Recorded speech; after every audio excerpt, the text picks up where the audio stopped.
Okay, writing this was hard.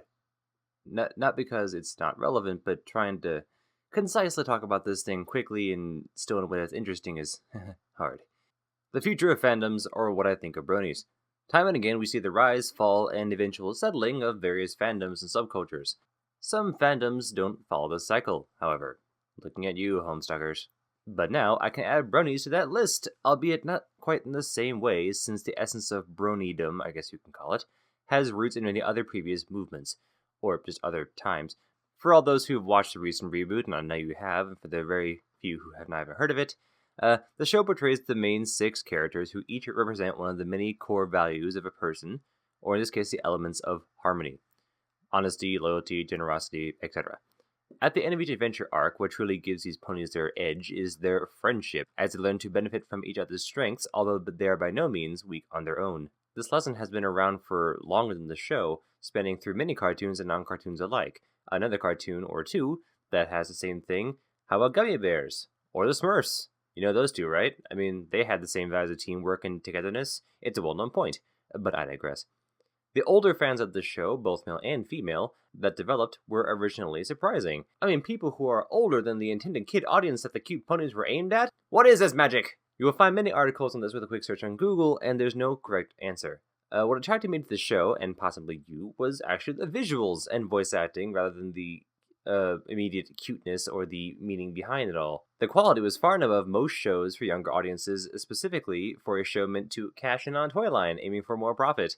The visuals were the first thing that hooks you in, and the second thing, I think, was then the content of the show. Because the story wasn't, let's face it, prophetic, and the content here is by no means lacking. It's simple, good lessons, but nonetheless not very apparent until after you see the cuteness. You can take a step back and let the feels come out. Oh god, I hate that word.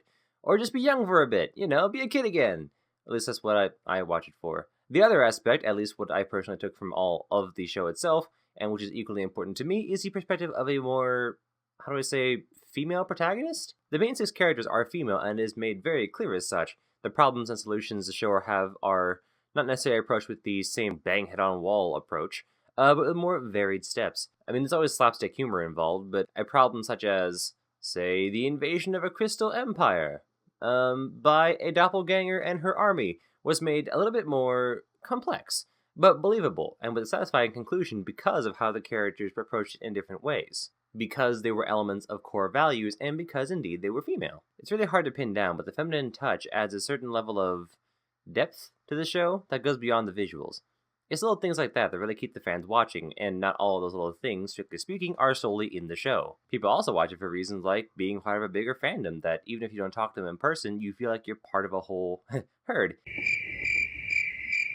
But all the stuff that people watch the show for is owed to the amazing team behind the show, and here's looking forward to Season 5. But back to the point, My Little Pony, like most shows aimed primarily at younger audiences, aim to remind us of more core values and younger selves, unless you're already a kid, in which case it reminds you of yourself.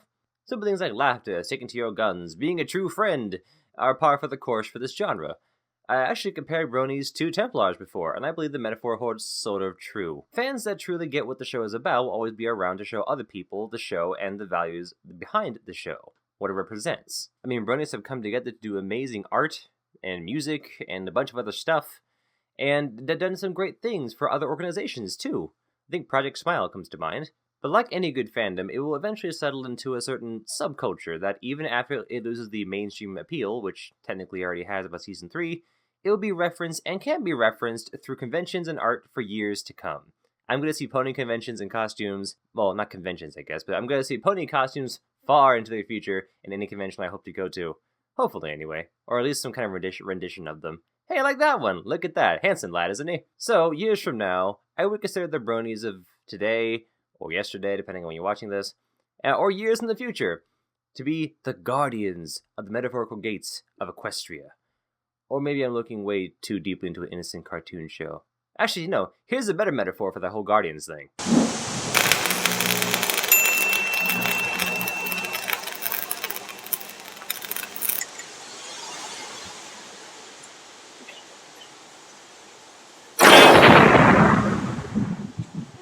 Yeah, that works.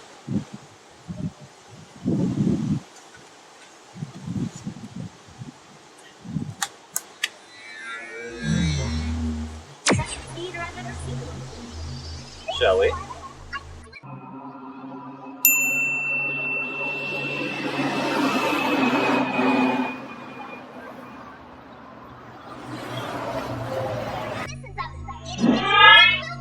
Like that. Just, not as magical? Or maybe as magical? I don't know. Depends on if you can do what I just did. I mean, you can, right? You can, right? I said you can, right?